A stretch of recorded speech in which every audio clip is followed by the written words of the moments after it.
इत्तेहाद के नेतृत्व में, एक सीओ देवबंद के नेतृत्व में, एक स्वाट की टीम और एक सर्विलांस की टीम, ये 5 टीमें लगातार सभी जगह सभी तरह से कार्य कर रही थी।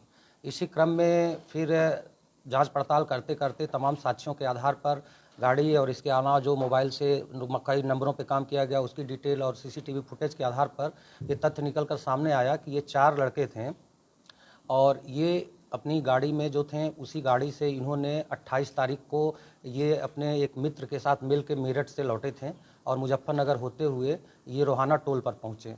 वहाँ टोल पर चंद्रशेखर आज़ाद आ रहे थे, उनका काफिला था। इन्होंने पूछा कौन आ रहा है, तो लोगों ने बताया कि चंद्रशेखर आज़ाद वहाँ पर आ रहे हैं, उधर से कई समारोह में सम्मिलित होने जा रहे हैं।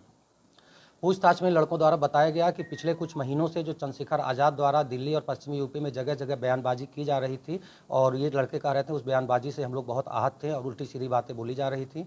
इसीलिए अचानक इन्होंने प्लान किया कि हम लोग फायरिंग करेंगे और ये घटना करेंगे। फिर ये लोग वहीं से टोल के बाद से ही चंद्रशेखर आज़ाद की गाड़ी जो थी उनके पीछे लग गए और वो अपने एक मित्र की, अपने एक कार्यकर्ता की मदर की डेथ हुई थी, वहाँ संवेदना प्रकट करने गए थे। वहाँ से जब निकले तब इन 4 लड़कों ने उनकी गाड़ी पर फायर किया। कुल 3 राउंड फायर किए गए थे। गाड़ी जो चला रहा था वो लड़का का नाम विक्की है जो कि हरियाणा का रहने वाला है और एक विक्की जो कि देवबंद थाना क्षेत्र का रहने वाला है, रड़खंडी का, वो पीछे बैठा हुआ था। एक लड़का लविश है जो ड्राइवर के बगल में बैठा हुआ था और एक लड़का प्रशांत है जो ड्राइवर के जस्ट पीछे बैठा था। इस तरह गाड़ी में कुल 4 लड़के थे। विक्की गाड़ी चला रहा था, लविश उसके बगल में बैठा था, विक्की हरियाणा के पीछे प्रशांत बैठा हुआ था और लविश के पीछे विक्की रड़खंडी बैठा हुआ था। जो फायरिंग की गई वो पीछे के दोनों लड़कों द्वारा की गई है और ये 315 बोर के तमंचे से फायर किया गया है। जो प्रशांत ड्राइवर के पीछे बैठा था उसने 1 राउंड फायर किया है और जो लविश के पीछे बैठा था विक्की रड़खंडी, इसने 2 राउंड फायर किए हैं और चलती गाड़ी से फायरिंग की गई है। फायरिंग करने के पश्चात ये लोग वहाँ से भागे और गाड़ी में तेल खत्म हो गया तो एक गांव में इन्होंने गाड़ी छोड़ दी और उसके बाद गाड़ी छोड़ के ये खेतों की तरफ भागे और यहाँ से ये अपने आप को ये शिफ्ट अपने हरियाणा चले गए। हरियाणा में ये वहाँ से किसी अन्य मामले में चाह रहे थे कि किसी तरीके से कहीं हम जेल चले जाएं और पकड़े ना जाएं। लगातार सूचना प्राप्त होने पर फिर एसएसपी सहारनपुर द्वारा एक टीम तत्काल हरियाणा रवाना की गई और अंबाला में वो टीम पहुंची और वहाँ की टीम को थाने में इन्होंने अपना आमद कराई और वहाँ की टीम को साथ लिया और इन्होंने त्वरित तौर पर एक ढाबे पे इन 4 अभियुक्तों की गिरफ्तारी की और इनकी गिरफ्तारी की गई है और गिरफ्तारी करने के पश्चात इनको यहाँ लाया गया है। आज अभी इनका मेडिकल करा के माननीय न्यायालय के समक्ष प्रस्तुत किया जाएगा, उसके पश्चात अग्रिम कार्रवाई की जाएगी। विवेचना इसकी राजपत्रित अधिकारी द्वारा, एक टीम द्वारा इसकी विवेचना की जा रही है और जो भी तथ्य सामने आएंगे वो सारी चीज़ें फिर आप लोगों से हम शेयर करेंगे। इधर आ जाओ। नहीं, हथियार इनके पास मौजूद थे, हथियार इनके पास मौजूद थे और इनकी पहले भी क्रिमिनल हिस्ट्री है। एक 8 लाख की लूट इनमें से कुछ के द्वारा पहले देवबंद में की जा चुकी है। 307 के मामले हैं एक व्यक्ति को गोली मारने के और इस तरह से इन पे कुछ न कुछ मुकदमे पहले के भी हैं जो कि पूरा डिटेल हमने प्रेस नोट में मेंशन कर दिया है, वो आप लोगों से हम लोग शेयर कर रहे हैं। कार भी इन्होंने तभी इनके पास पहले से थी। कार जो विक्की हरियाणा का है उसी की कार थी ये और वो कार टैक्सी के तौर पे भी चलाता है तो वो आता जाता रहता है चारों तरफ। उसी की गाड़ी में ये 4 व्यक्ति बैठे हुए थे। इनका जो मेन मोटिव है वो केवल बयानबाजी से नाराज होकर के या मोटिव कुछ और भी था? नहीं, पूरी काफ़ी बेहद इनसे पूछताछ हुई है, पूछताछ में निकल कर आया है। पूर्व में इन्होंने कई बार, इनमें कई ऐसे हैं जिनका ये कहना था पूर्व में ये चंद्रशेखर जो है उनसे ना इनकी कभी मुलाकात हुई है ना कभी देखा है उन्होंने इन्हें। जो बयान इनके पिछले कुछ महीनों से लगातार हो रहे थे, इनका कहना है कि उनके उल्टे सीधे बयानों से हम लोग खार खाए हुए थे, इस कारण इन्होंने ये तात्कालिक तौर पर ये हमला किया। नहीं, अभी तक की पूछताछ में कहीं ऐसा कोई तथ्य निकल कर नहीं आया है और इसमें से एक व्यक्ति हरियाणा का है जो टैक्सी है वो गाड़ी चलाता है और इनमें एक अभिषेक है जो ड्राइवर के पीछे बैठा हुआ था, वो भी पूर्व में गुड़गांवा और गाजियाबाद में जॉब करता था किसी फैक्ट्री में और वो जॉब छोड़ के 1 साल पहले वापस आया। तो वित्तीय रूप से ये बहुत संपन्न नहीं है और ना ही इनके पीछे किसी का अभी तक हाथ पाया गया। इनकी अभी ऐसा कुछ नहीं मिला है जिसकी फैमिली बैकग्राउंड में मिला हो। हाँ, लवीस जो है, लवीस का चाचा है, वो देवबंद जेल में बंद रहा है, उसके ऊपर इनके द्वारा 10 मुकदमे बताए गए हैं जिसकी जांच पड़ताल की जा रही है। पूर्व में भी लवीस जो है वो देवबंद में जेलर के ऊपर भी फायरिंग एक की गई थी घटना, उस घटना में 307 में आरोपी था और उसमें वो जेल गया था। चंद्रशेखर आजाद ने आशंका जताई है कि ये राजनीतिक हमला हुआ है, उसको लेकर देखिए, राजनीतिक बयानबाजी तो हम लोग नहीं कर सकते हैं। हम लोग जो साक्ष्यों के आधार पर विवेचना है उसके तथ्य पे आपको सारी चीज़ें बता रहे हैं।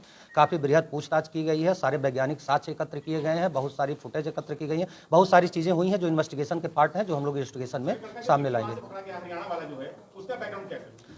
हाँ, मैंने आपको बताया, अभी उसके खिलाफ कोई मुकदमा अभी तक संज्ञान में नहीं आया है, और वो टैक्सी जो गाड़ी थी वो गाड़ी टैक्सी के तौर पे भी चलाता है और वहाँ से जगह ले जाता है। संपर्क में आए वो हरियाणा का ये देवबंद के? ये आपस में मित्र बने थे 2-2.5 साल पहले। जो बिक्की हरियाणा के हैं उनकी रिश्तेदारी रड़खंडी में है, और आपस में रिश्तेदारी थी तो आते जाते थे, फिर आते जाने से ये दोस्त बन गए।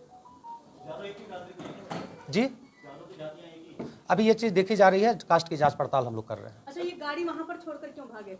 इनका तेल खत्म हो गया था गाड़ी से। जैसा कि आप लोग को बताया गया कि ये बहुत पहले प्लान नहीं था, ये अचानक प्लान हुआ था, इसलिए ये मेंटली प्रिपेयर उस चीज़ के लिए नहीं थे। गाड़ी का तेल खत्म हो गया घटना के बाद, तो गाड़ी इन्होंने वहाँ से छोड़ा और वहाँ से फिर ये फरार हुए। चंद्रशेखर जी ने कहा है कि लगातार वो अधिकारी से भी कह रहे थे कि उनकी सिक्योरिटी लैप्स हो सकता है, लेकिन फिर ऐसी घटनाएं हुई, तो आप मानते हैं उनकी सिक्योरिटी लैप्स हुआ?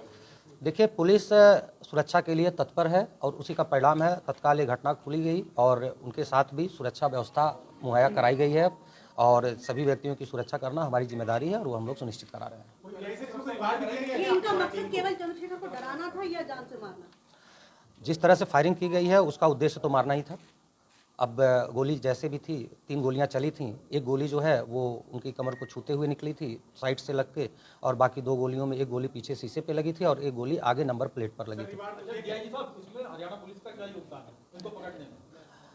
हरियाणा पुलिस का योगदान, जो भी विधिक प्रक्रिया होती है कि जब भी हम कहीं जाते हैं किसी दूसरे प्रदेश में या दूसरे थाना क्षेत्र में, तो वहाँ पर हमारी टीम जीडी में एंट्री कराती है। हमारे पास भी अगर बॉम्बे या कहीं से पुलिस किसी अपराधी को पकड़ने आती है तो वहाँ एंट्री कराई गई है। एंट्री कराने के बाद उनको बताया गया, बाकी अगर कोई समस्या होती तो सहयोग लिया जाता। तो सर, हरियाणा के एसपी भी साथ में रही? हाँ, वहाँ जब हमारी टीम पहुंची है, रवानगी की है, तो उनसे बात की गई है कि आप लोग साथ रहें, और ताकि ऐसी कोई बात ना हो कि कल पे ये आरोप पुलिस पर लगे कि पुलिस ने कहीं गलत गिरफ्तारी की है या नियम संगत नहीं है। इसलिए उनको प्रॉपर बता के सारी कार्रवाई सुनिश्चित की गई है। पर्याप्त सुरक्षा बल उनको अभी उपलब्ध करा दिया गया है, आरक्षियों के साथ सुरक्षा में लगाए गए हैं, और आगे भी एक कमेटी होती है सुरक्षा की जो सभी सुरक्षा की समीक्षा करती है, LIU, तो सारे तथ्यों को भी देखा जा रहा है और उस आधार पर इसको आगे कंटिन्यू किया जाएगा। इस संबंध में DGP महोदय द्वारा जो भी टीम काम कर रही थी इसमें, उनको त्वरित 72 घंटे में इस घटना का अनावरण करने के कारण 50,000 रुपये का इनाम दिया गया है, और इसके साथ ही जो भी राजपत्रित अधिकारी SSP सहारनपुर और उनकी टीम में सारे लगे हुए थे, इन सभी को प्रशस्ति पत्र भी प्रदान किया जा रहा है। तो ये देवबंद में इनकी गाड़ी में तेल खत्म हो गया था, हरियाणा तक पहुंचे हैं, तो क्या किसी ने इनकी हेल्प किया है या किस तरह से लोग पहुंचे? घटना के बाद जब तेल खत्म हो गया तो वहाँ से ये भागे और ये खेतों में कुछ देर छुपे रहे, उसके बाद वहाँ से निकले और निकल के ये लोग हरियाणा अगले दिन पहुँचे हैं 29 तारीख। इन्होंने जिस हथियार से हमला किया था वो बरामद?